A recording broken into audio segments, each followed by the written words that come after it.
It's Cheese Cave Day. This is a video that I have been wanting to do and I have seen many requests from you guys for.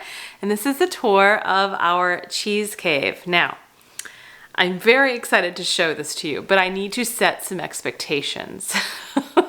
This is real life for us. And we don't have all of our cheese in one spot because I have outgrown our little cheese cave. So we're doing with what we have. But I have cheese, a lot of cheese made so far for 2023. I still have some, I think, left from late 2022. But I've been kind of building up our cheese stores so that I can stop making a lot of these harder cheeses within the next 30 to 45 days. So I have some in our refrigerator here. Now, when I started out making cheese, I was doing 2-pound cheese blocks or wheels, and that's really 2 gallons of milk. And I would say over the last 6-ish months, 6 to 7 months probably, I've upped that to 4-pound wheels, which is 4 gallons at a time. Now, if you're new to the channel, please check out the cheese making playlist, and you can learn all about the cheeses that we make and how to make them yourself. It is totally approachable. It's not out of the realm and out of your wheelhouse to even do this. You can do it too. But because I started making larger wheels, I had to grow to using a refrigerator to age some of those larger wheels of cheese. Not ideal, but it's what we had. And then I still have some of the smaller ones in the little refrigerator that I've got elsewhere in the house, in my office. So let's start with the fridge and let's show you what we've got in there. All right, this is our refrigerator I'm giving you a glimpse into. Lots of stuff going on. Oh, look, a cheese. Can you see that? This is a Swiss cheese that I made 2 weeks ago. It's aging in this little container, and I probably should flip it. But what's happening is the eye development, the holes are happening and developing inside. So that's in here. This is a ricotta that I just made yesterday, and we put some on our pizza last night. I plan on enjoying that today with some fresh tomatoes. But all of the big cheeses. Look, 6 of them. 6 of them right up top. All right, we'll start with these 2 right here. And you're gonna hear my refrigerator beep, so bear with me. Actually, let me close it. Now we can do these. Okay, first one, farmhouse cheddar. I made this in July, so just this month, probably a few weeks ago. This is a 4-pound farmhouse cheddar. I have a book where I keep track of all of the cheeses I've made, what recipe I followed, how many gallons of milk I used, how long did I dry it for, and then how long should it age for. This one is gonna go anywhere from 6 to 9 months, and so eventually I may start writing on the top that says open, I don't know, April 2024. But I actually do write that in my cheese log, in my book, of when I should open these. This is a lemon dill Havarti, also made in July this month of 2023.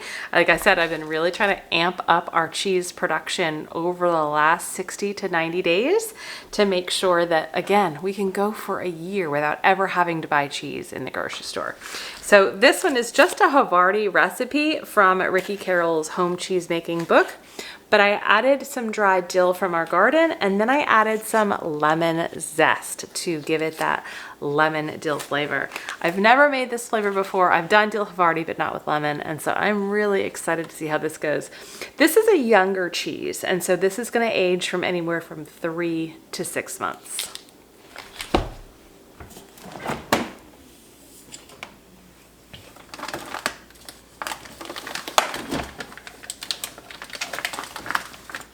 These back in.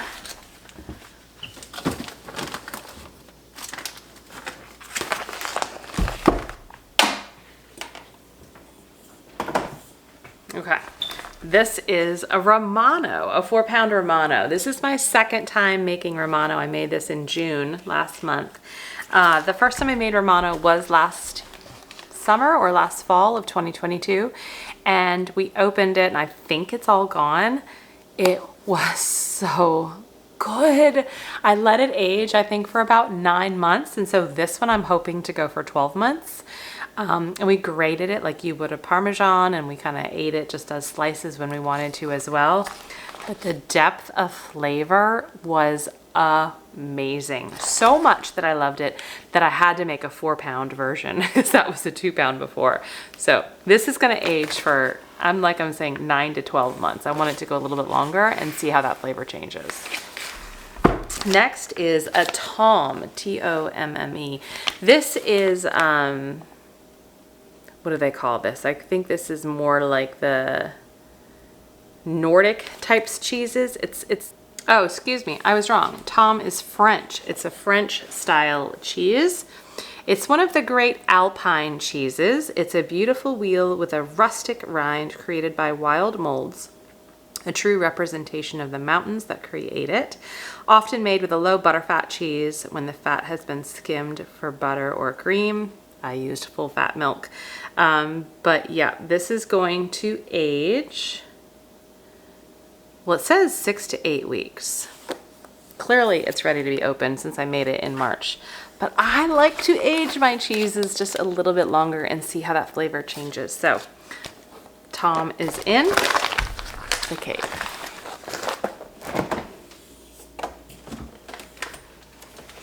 Next in the refrigerator, this is a baby Swiss, and this is half. So what happens when a cheese is ready to be tried, or we just want to try it, I will cut open the vacuum seal bag. I will slice it in half and then probably again in quarters, and then I'll vacuum seal what we're not going to keep out, right? So I'll usually keep out about 1/4 of a wheel and vacuum seal the rest so that it can go in for more development. So this is a baby Swiss. Baby Swiss just means it has baby holes. Baby holes.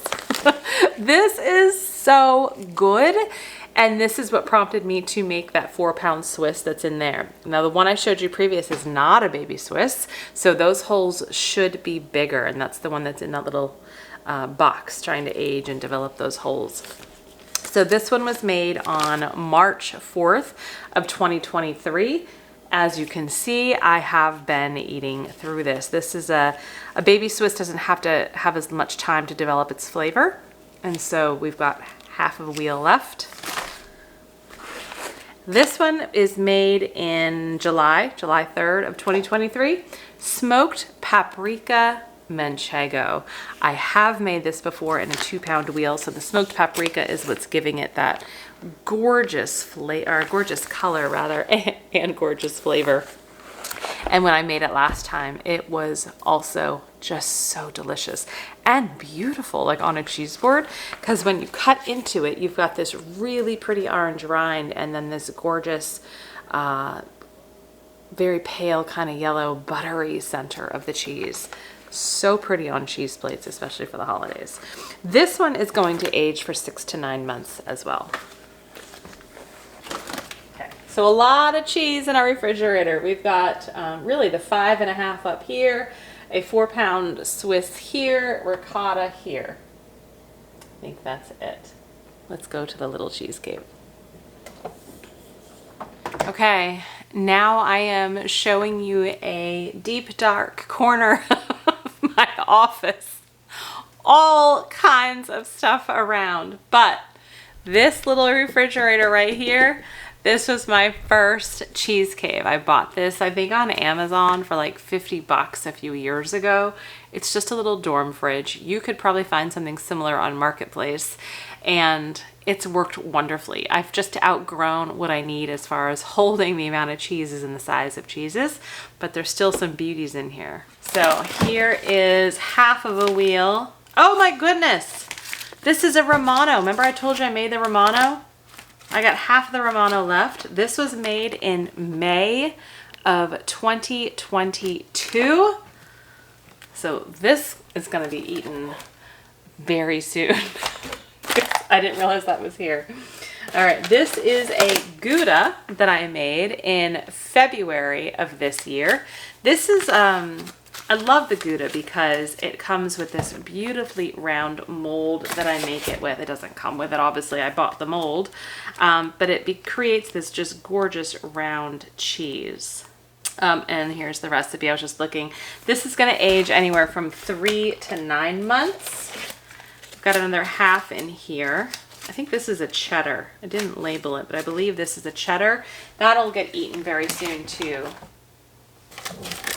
Another half in here. Parmesan. This is a Parmesan that I made in May of 2022. And so this has been aging for over a year, which means this is going to be delicious. So these 3 halves that I have just showed you, they need to be eaten sooner than later. Okay, this is a wine-soaked manchego. Yes. This I have not made before. I made this in October of 2022. First time I made it. Obviously I haven't opened it, but I'm really excited to try it. I envision a lot of these being on like a cheese board over the holidays, right? Like as we go to friends' houses or family's houses, and I'm able to make this beautiful cheese board with all of these homemade cheeses, and that create just not only a wide variety of flavor profiles, but even just beauty on the plate. All right, next, stirred curd cheddar. This was made in April of 2023. Cheddar, I'm gonna close this for a minute here. Cheddar is not only a noun, but it's also a verb. If you go research how to make cheddar cheese, it's called cheddaring, where you're actually really drying out the curds. And that's where you get this really kind of crumbly, gorgeous cheddar cheese. And cheddar cheese can age in a variety of time frames, depending upon the flavor and the dryness of the curds that you want, or the dryness of the cheese. Stirred curd cheddar is kind of in the middle there with the complexity of the directions in making the cheese. So it goes farmhouse cheddar is the easiest, and I think there was one of those in the refrigerator. Stirred curd cheddar is the next level, just a little bit more involved. And then your traditional cheddar, that's the big shebang. That's the process, and I think I've done that once. And it created a delicious cheese. I think that was half of that cheese wheel that's in there. But I like to kind of change it up and try the different methods and see how it changes with the flavors. But this is the stirred curd, and this will age anywhere from 6 to 9 months. Last but not least, Parmesan. Let's close this again. This is a Parmesan cheese. Oh yeah, I forgot. I made this on my birthday, February 2023. This is a 2-pound Parmesan, and I decided this year, 2023, and every year going forward, I'm gonna make a cheese on my birthday, so then I can then enjoy a year later on the subsequent birthday. So we're gonna open this Parmesan. It'll be 12 months old in 2024, February-ish, and have some gorgeous Parmesan to enjoy for my birthday. So yeah, I have found that as an idea this year, and I just thought it was so fun to kind of make yourself a future birthday gift. Okay, so that's all of the cheeses. All of the recipes are from Ricky Carroll's home cheese making book. Again, follow along with the playlist if you're interested in learning how to make cheese, the equipment you need, the time commitment, etc. It's really not hard, and it's so rewarding in so many ways, not just because it tastes good, but it actually gives you just another understanding and appreciation for all of the different cheeses around the world that you see in the store. And even when you need to kind of come up with something to bring to someone's house, cheese is never turned down. So I have all of my cheeses written in my log, but I actually also need to write them down in my phone. I have a running tally in the notes app of my phone of everything we have in our pantry, our freezers, and even the cheeses we make, but I need to kind of organize that a little bit better. As far as the cheeses left that I want to make, I want to make another ricotta, and then I'm going to make age that a little bit into what's called a ricotta salata. And it's just aged a little bit, so that ricotta that I have, I could do that again, make that again, and then age it in the cave for just a couple of months. And it's supposed to create a whole different depth of flavor that is truly delicious. So I do want to make that. I also plan on making a canestrato. A canestrato is an Italian cheese that creates the most delicious way to then make ricotta with. I've made it once, I think, before, and it's all gone. It was so good. So I plan on making that. That recipe is not in this book, but it is on the cheesemaking.com website, the New England Cheesemaking Company's website. So I plan on making a ricotta salata, a canestrato, and that might be it. My cheese making is definitely dwindling down a bit because we have so much, and I'm so grateful for that. There is another cheese in the refrigerator. Blue cheese. I made this blue probably 2 to 3 months ago. Still smells amazing. So I keep it really tightly contained in a glass container in the refrigerator, and I use it as I need it. Okay, so what cheese am I missing? Mozzarella. I don't have any mozzarella that I have made stored, and there's a couple of reasons for that. Number one, there's nothing like fresh mozzarella. I don't really want to make a bunch of mozzarella and freeze it because it does just change the flavor a little bit. I would rather make it fresh as I need it. Number two, I actually have mozzarella and cheddar frozen in the refrigerator from Azure Standard. So sometime last year in 2022, I bought some 5 or 6 pound blocks of cheese, both cheddar and mozzarella, sliced them up, vacuum sealed them, and threw them in the freezer. And so I take them out as needed too, and then I can grate them for pizza and etc. Tacos for the cheddar. So I actually need to get through that cheese. So we do have mozzarella cheese. It's just not something that I have made. But other than that, I believe all of our cheese needs are met, and I'm really excited to see all of the fun things I can taste and come up with the different cheeses we have. One question that may come up either in the comments or in your mind is temperature, right? When you're aging your cheese, what is the correct temperature? Because clearly I've got a refrigerator here that is at 46 degrees, and my little fridge in my office is probably not too far off. Well, I'll tell you that yes, cheese does usually need a range of temperatures and humidity. Humidity and temperature are the two biggest things when you're thinking about aging your cheeses. Humidity, I tackle that with one easy thing, and that is vacuum sealing the bags. You'll notice that almost all of my cheeses, with the exception of the ricotta, the blue, and that Swiss that's aging, were all vacuum sealed. The reason is because it creates its own perfect little humid environment, its own perfectly humidity controlled environment. Nothing else can get in. No air is going to get in to help get mold or any other bacteria on my cheeses, but it actually creates that perfect humidity controlled environment. And then that is off the table. I don't have to worry about that. Everything gets vacuum sealed once it goes into the cave. Second is temperature. Ideally, your cheeses are going to range anywhere between, I would say, a 50 to maybe a 65 degree temperature. There could be some exceptions and variations in there, but that's the range of temperature that you're aging your cheese at. My cheese is aging at a much lower temperature. I did purchase a separate thermostat controlled device to put on my little refrigerator in my office. I worked for about a year, and I'm going to be honest, it then just went kaput and stopped working. And I have not invested in that again because I just don't feel like that's money well spent at this point. And so now my cheeses are aging around the 46, 45 degree Fahrenheit temperature, and I'm okay with it. The cheeses are still turning out well. Now what happens is they actually might take a little bit longer to age, right? Because they're at that lower temperature than they would otherwise. So don't be intimidated to also feel like you have to go buy a separate device or a separate thermostat controlled device to create this perfect environment.